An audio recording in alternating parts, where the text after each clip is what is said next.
Hello, hello, hello. OK, OK。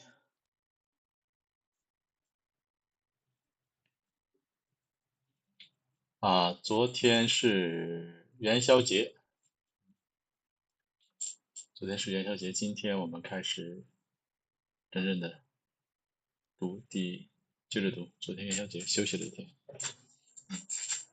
今天我们继续。OK，vocabulary review。commodity money, receipt money, fiat money, fractional money, confiscate 惩罚的 plunder 记不住 plunder hypothetic impartial abundant sophisticate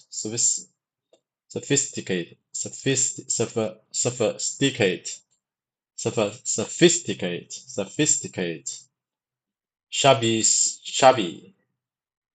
stands in the way of inside insidious insidious insidious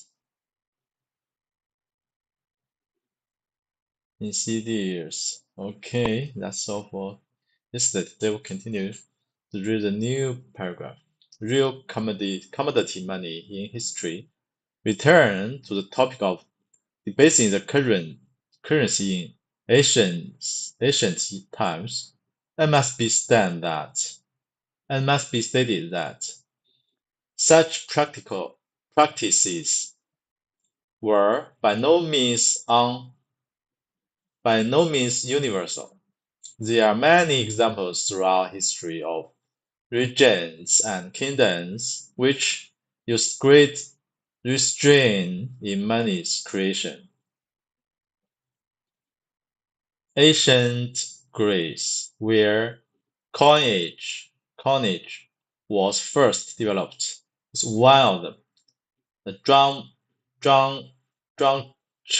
drachma became the de facto monetary unit of the civilized world because of the dependability of its gold content. Within its borders, cities flourished and trade abounded. Even after the fall of Athens in the Peloponnesian War, her coinage remained for centuries as the stand by which all others were measured. Perhaps the greatest example of the nation with sound money, however, was the Byzantine Empire. Building on the sound monetary tradition of Greece, the Emperor Constantine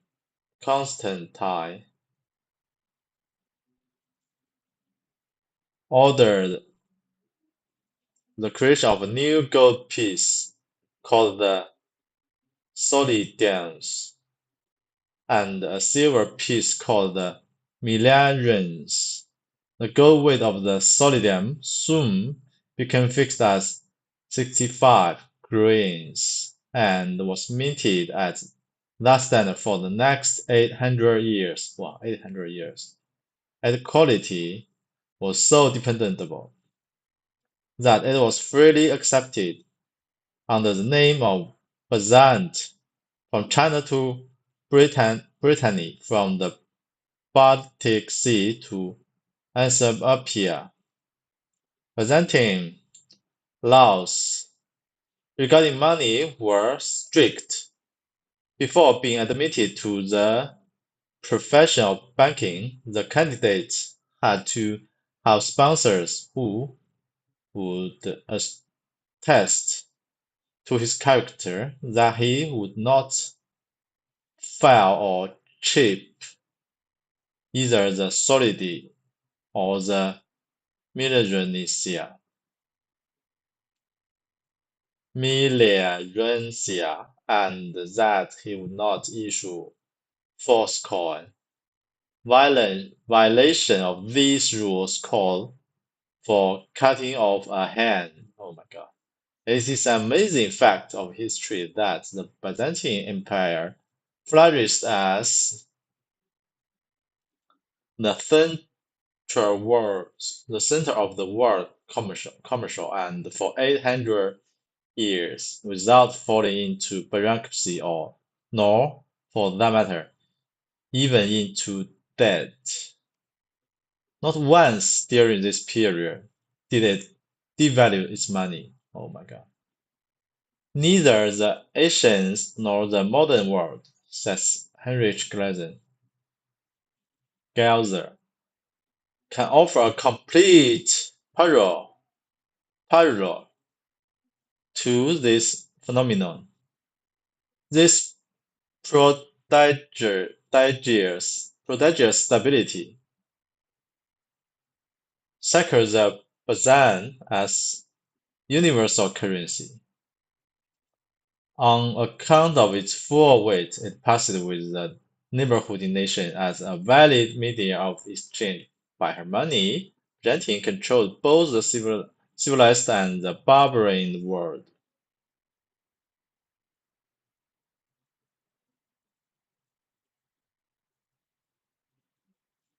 Bad commodity money in history.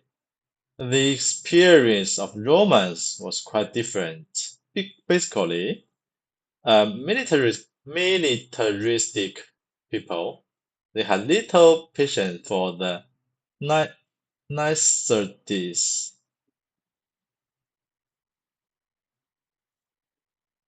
nicety, niceties of monetary restraint, restraint, restraint, especially in later empire, the basement of the coinage became a deliberate, deliberate state policy. Every imaginable means of plundering the people was devised. In addition to taxation, coins were clipped, reduced, diluted, diluted, and plated. Various groups were given franchise for state indisputable monopolies, the original of our print-day corporation, and amidst amidst constantly rising prices in terms of constantly expanding money, speculation and dishonesty became rampant. Speculation and dishonesty became rampant. By the year, mutiny, mutiny was developing in the army. Remote regions were displaying disloyalty. The treasury was empty, agriculture depressed, and trade almost at a standstill. It was then that Diocletian issued his famous price-fixing proclamation as the last mayor of the desperate empire. Desperate, des,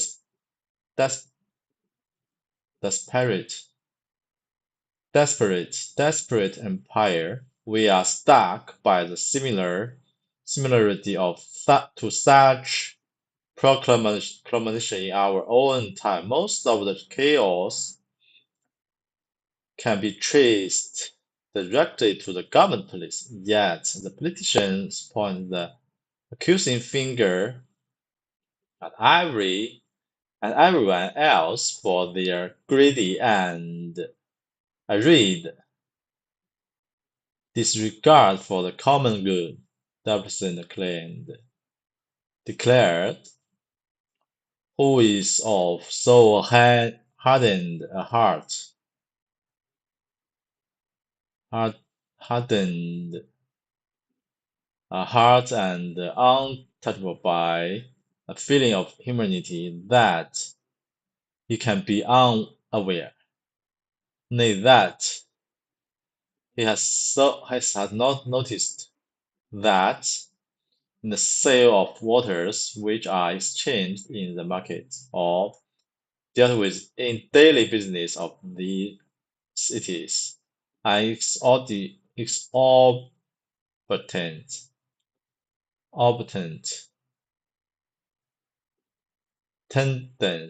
tendency in price has spread to such an extent that the unbridled desire of plundering is held in check neither by abundance nor by seasons of plenty, inasmuch as there is seemed only a mad desire, without control, pay no heed to the needs of many. It seems good to us as we look into the future, to us who are the fathers of the people, that justice intervene to settle matters. In particular, what followed was an incredibly detailed list of mandated prices for everything, from a serving of beer or a bunch of watercress to a lawyer's fee or a bar of gold. The result? Conditions became even worse, and the royal decree was rescinded 5 years later. The Roman Empire never recovered from the crisis. By the 14th century, all coins were weighted, and the economy was slipping back into barter again. By the 7th century, the weights themselves had been so frankly changed that it was no longer possible to effect an exchange in money at all. For all practical purposes, money became extinct 灭绝的 extinct, and the Roman Empire was no more. Receipt money.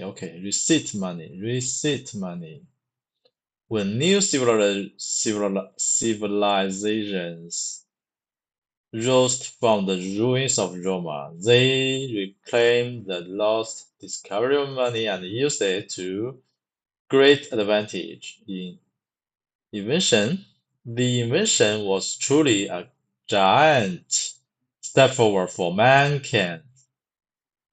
But there were many problems yet to be solved, and much experimentation lay ahead.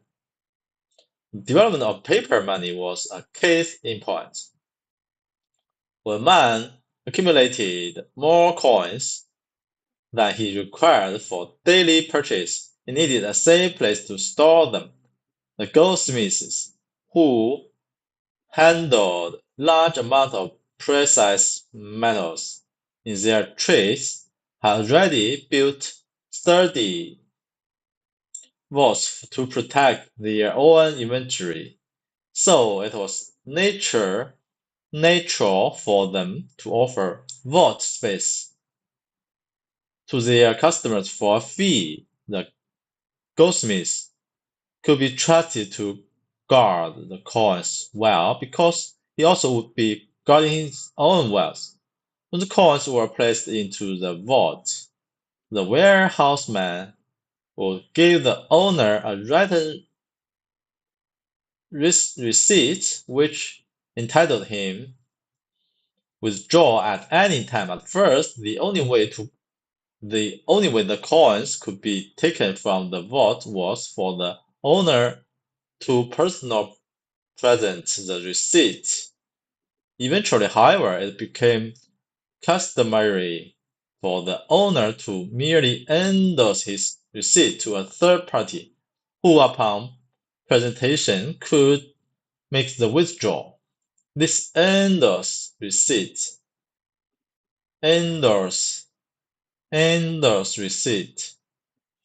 were the forerunners of today's checks. The final stage in this development was the custom of issuing not just one receipt for the entire deposit, but a series of similar receipts adding up to the same total and each have printed across the top, paid to the bearer on demand.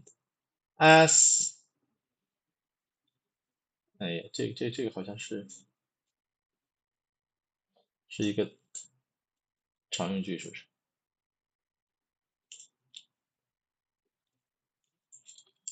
帮我翻译一下，注明细节。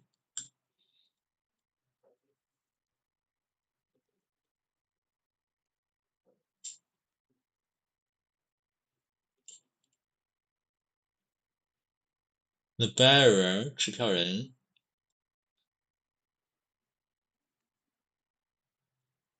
due to unexpected unable to return your message, please try again or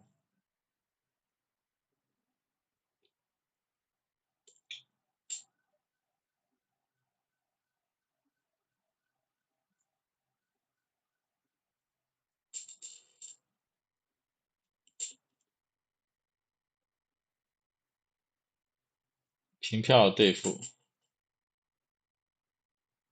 持票人 bearer bearer bearer bearer bearer bearer.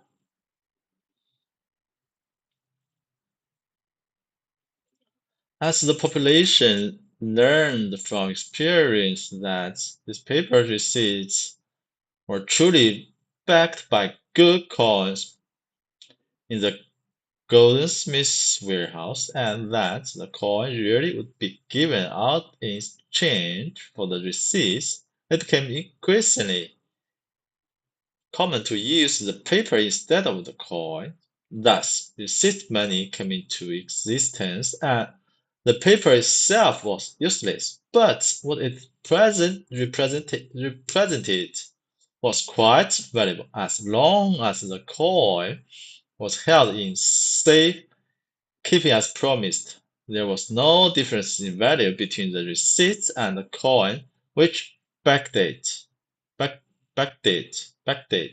And as we shall see in the next chapter, these were notable examples of the honest use of receipt money at the very beginning of the development of banking, when the receipt was scrupulous, honored, the economy moved forward. When it was used as a gimmick for the artificial expansion of the money supply, the economy convulsed and stagnated.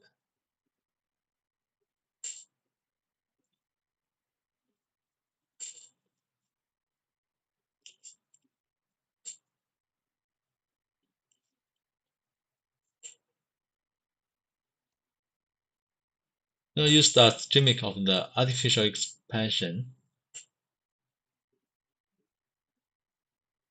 the economy convulsed and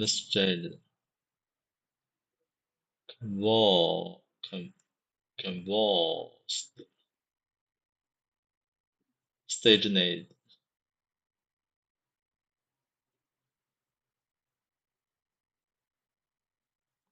Stagnate.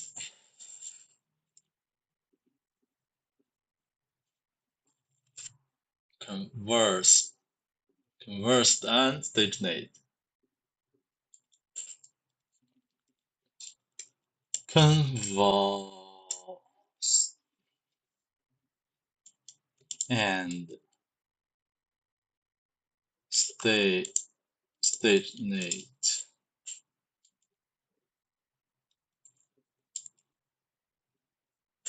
Stagnated. Natural law number 2. This is not a textbook on the history of money, so we can't afford the lecture of lingering among the fascinating details. For our purpose, it is sufficient to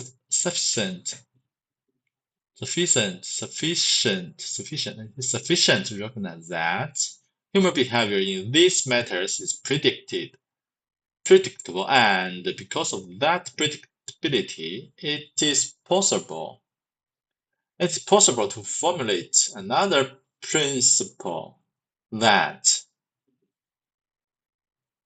is so universal that it too may be considered a natural law. Drawing from the vast experience of this earlier period, it can be stated as follows. Lesson.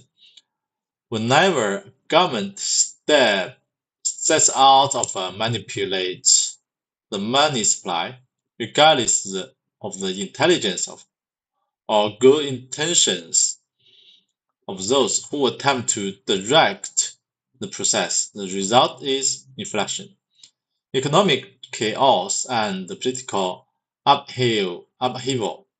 By contrast, when our government is limited in its monetary power to only the maintenance of honest ways and measures of precise methods, the result is price stability, economic prosperity,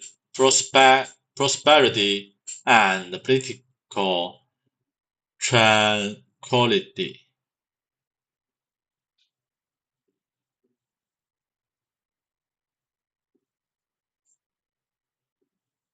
Therefore, now, for a nation to enjoy economic prosperity and political tranquility, the monetary power of its politicians must be limited solely to the maintenance of honest ways and measures of precious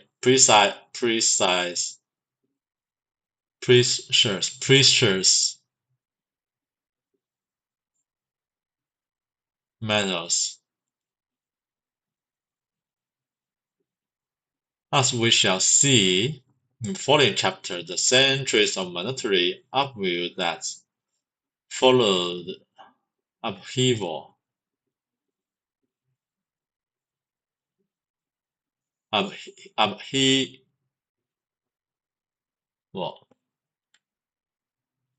that followed that early period contains no evidence that the law has been repealed by the modern man.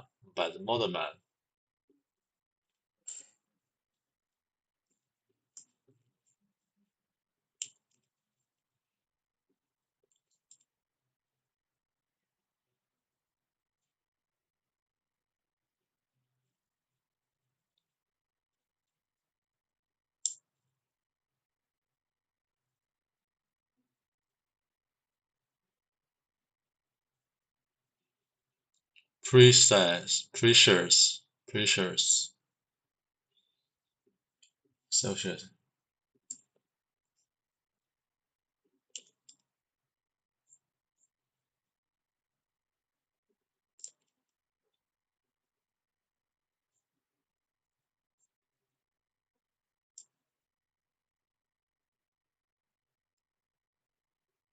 Natural monetary real upheaval that followed the early period contains no evidence that the law has been repealed by modern man. Summary: knowledge of the nature money is essential to an understanding of the Federal Reserve's contrary to common belief. The topic is neither mysterious nor complicated. For the purpose of this study, money is defined as anything which is accepted as a medium of exchange. Building on that, we find there are four kinds of money: commodity, receipt, fines, and fraction. Precious metals were the first commodity money to appear in history, and ever since have been proven by actual experience to be the only reliable base for an honest monetary system.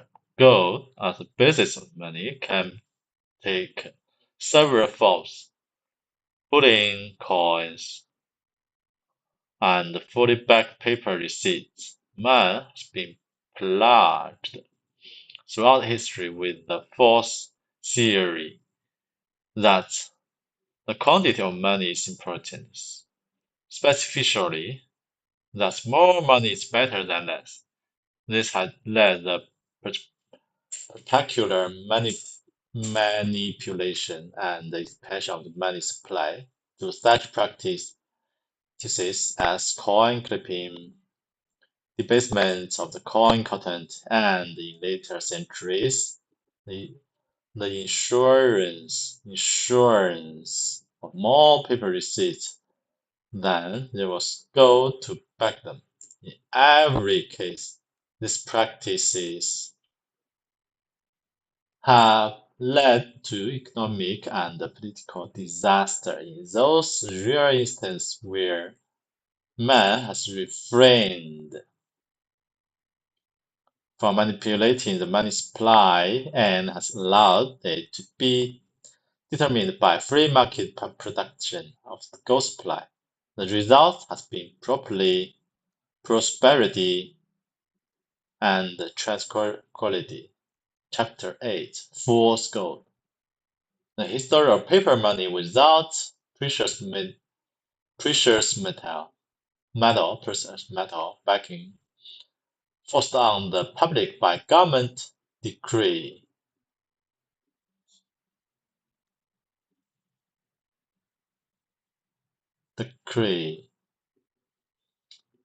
The emergence of our present-day fractional reserve banking system based on the insurance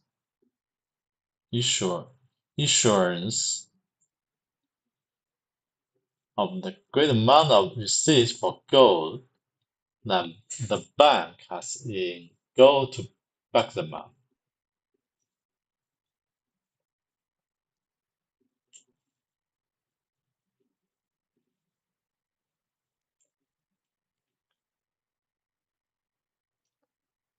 没有贵金属支持，是由法定真正的糖性纸币的设计，为了出现这体系。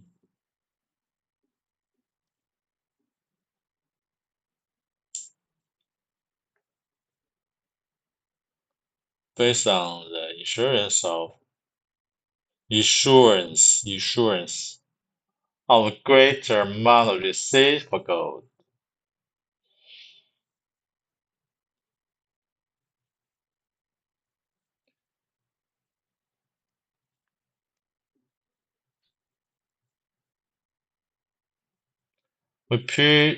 We previously have broke down the concept of money into four categories.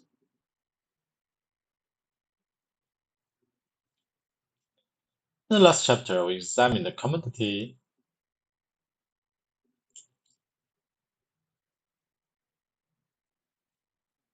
breakdown. Break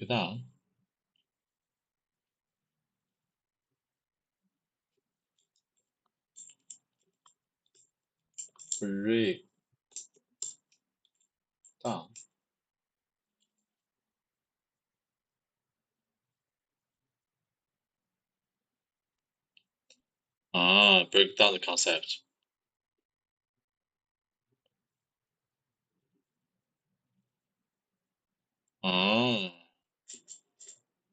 Break down. Organic matter. Okay. In last chapter, we examined the commodity and receipt money in some detail. In doing so, we also established certain monetary principles which apply regardless of their form. We shall now turn to the remaining two categories, both of which were represented by paper and which are at the root of almost all modern man's economic woes. Woe. Fiat money. The American Heritage Dictionary defines fiat money as paper money declared legal tender, not backed by gold or silver. Paper money declared legal tender,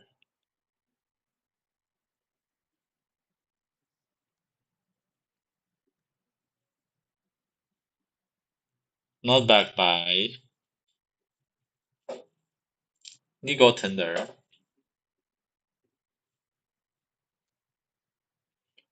The two characteristics of fiat money therefore are: 1. It does not represent anything of intrinsic value, 没有内在价值. And 2. It's declared legal tender. The legal tender simply means that there is a law requiring everyone to accept the currency in commerce. The two always go together because since the money really is worthless, it soon would be rejected by the public in favor of more reliable media of exchange, such as gold or silver coins. Thus, when governments issue fiat money, they always declare it to be legal tender under pain of fine or imprisonment. The only way a government can exchange its worthless paper money for tangible goods and services is to give its citizens no choice. The first notable use of this practice was recorded by Marco Polo during his travels to China in the 13th century. The famous explorer gave us this account. The imperial mint then is in the same city of Kambaluk, and the way its route is such that you might say he has the secret of alchemy in perfection, and you would be right.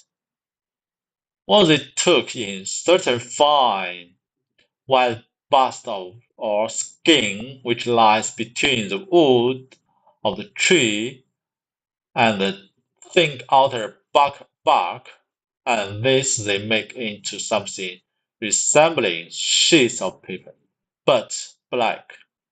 When these sheets have been prepared, they are cut up into pieces of different sizes. The smallest of these sizes is worth a half tornison. There is also a kind of worth 1 of gold, and others of 3, and so up to 10. All these pieces of paper are issued with as much solemnity and authority as if they were of pure gold or silver, and on every every piece, a variety of officials who still it is have to write their name and to put their seals. And when all is prepared duly, the chief officer, deputed by the king, smears the seal entrusted to him with vermilion and impresses it on the paper, so that the form of the seal remains stamped upon it in red. The money is then authentic. Anyone forging it would be punished with death, and the king causes every year to be made such a vast quantity of this money, which cost him nothing, that it must equal the amount of all treasures in the world. With these pieces of paper, made as I have described, he causes all payments on his own account to be made. He makes them to pass current universally over all his kingdoms, and nobody, however important he may think himself, dares to refuse them on pain of death, and indeed everybody takes them readily.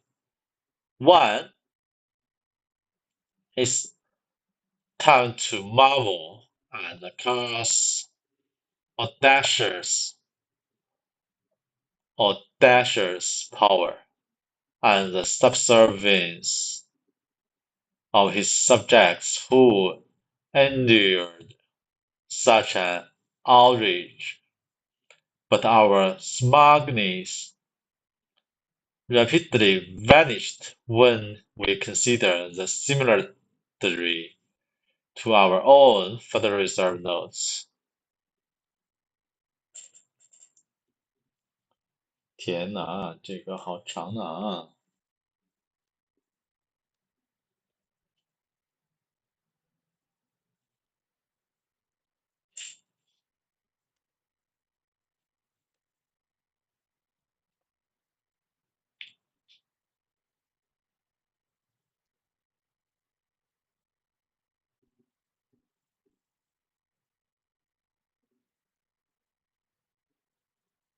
！Marvel, Marvel. Why is that to marvel at the Khan's audacious power?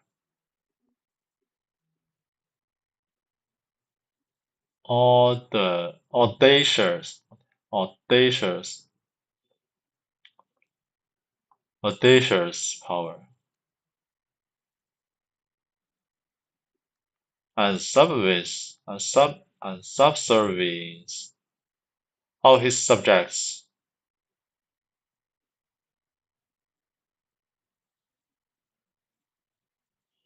who under such an outrage,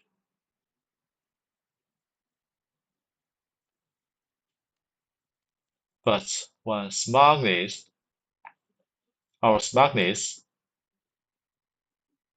rap- rapidly vanished when we consider the similarity to our own further research.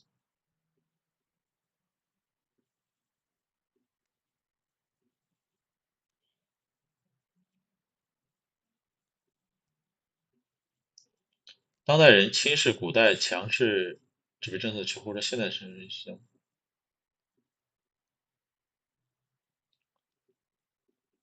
audacious, power, subservience,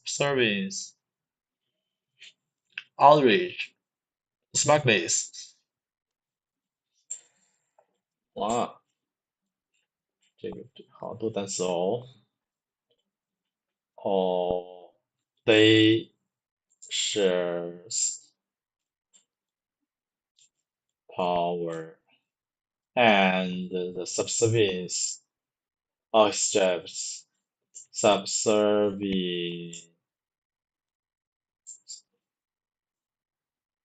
subservient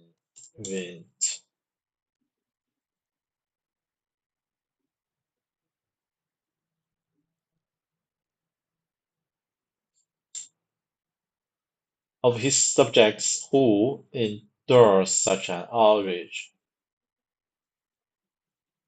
顺从 endures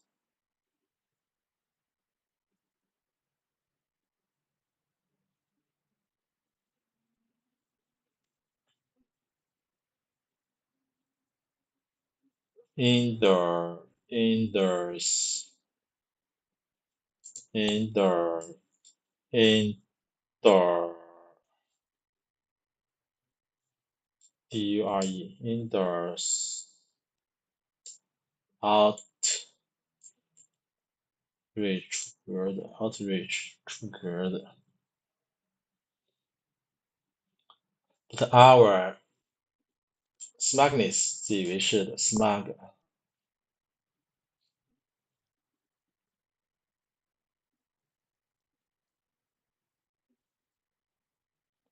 or smug left advantage when considered similar to our own Federal Reserve notes. They are adorned with signatures and seals. Counterfeiters are severely punished. Government pays its expenses with them. The population is forced to accept them. They and the useful checkbook money into which they can be converted are made in such vast quantity that it must equal in amount all the treasures of the world.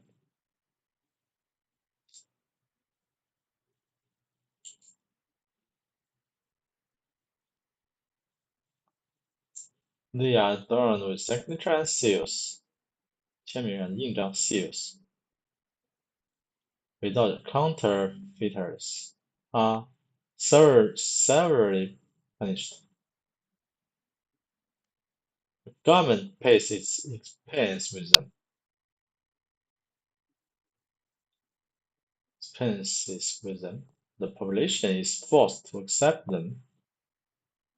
They and the investable checkbook money to which they can be converted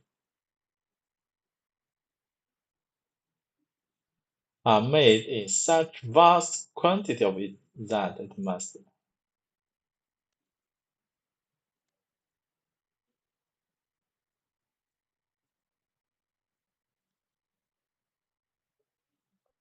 And yet, they cost nothing to make. In truth, our present monetary system is an almost exact replica of that which supported the warlords of 7 centuries ago. Warlords, 军阀 7 centuries ago. A colonial experience. 克罗尼亚殖民地 colonial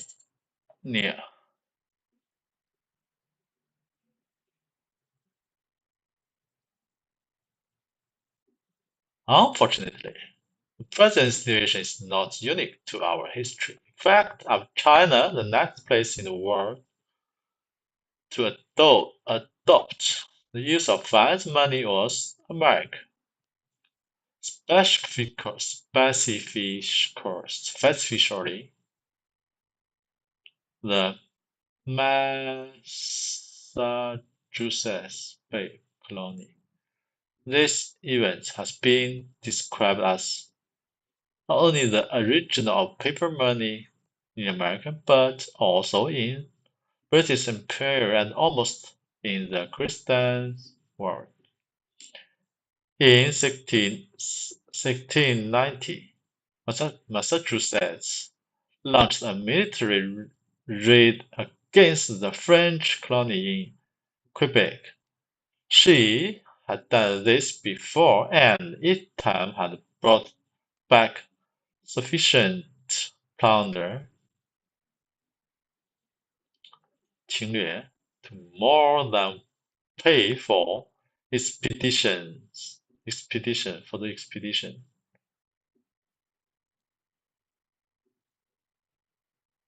This time, however, the foray was dismal failure, and the men returned empty-handed. When the soldiers demanded their pay, Massachusetts found its coffers empty. Disgruntled soldiers have a way of becoming unruly, so the officials scrambled for some way to raise the funds. Additional taxes would have been extremely unpopular, so they decided simply to print paper money in order to convince the soldiers and the citizenry to accept it. The government made two solemn promises. Solomon, Solomon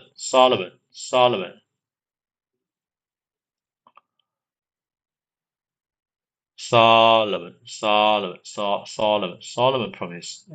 One, I will redeem the paper for gold or silver coin just as soon as there was sufficient tax revenue to do so. And two, absolutely no additional paper notes would ever be issued.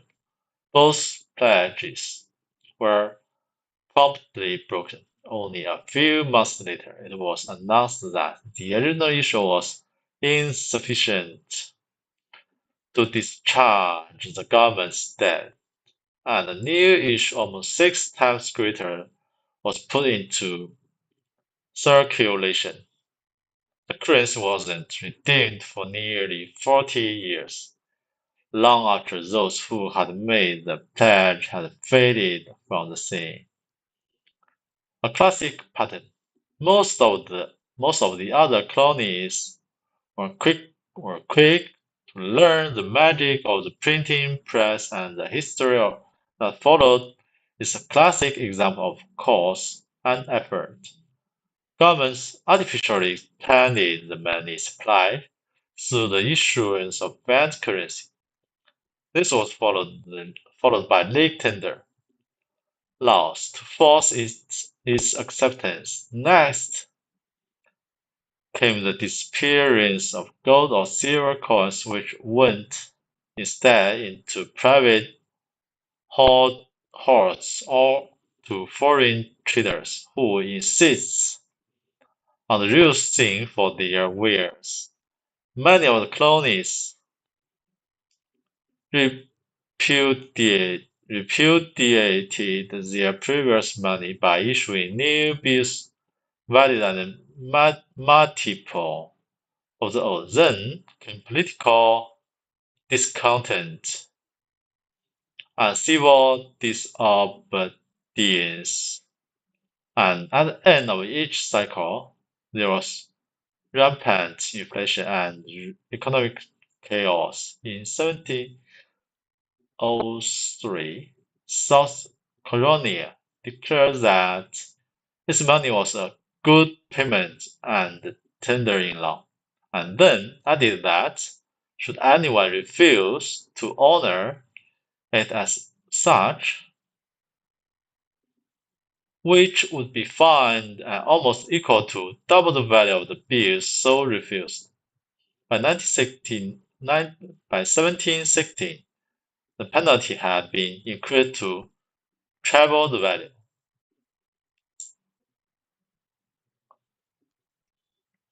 The printing press and inflation. Oh, today. Wow, I read a lot of today. Benjamin Franklin was an ardent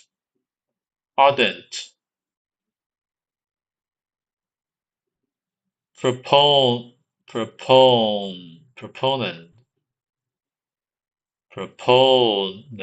of ant money during those years and used his great influence to sell the idea to the public. We can get some idea of the ferment of the task by nothing that in 1763, writing his Peninsula Gazette, Franklin apologized for its irregular publication and explained that the printer was with the press lobbying for the public good to make money more plentiful. The printing of money was appearing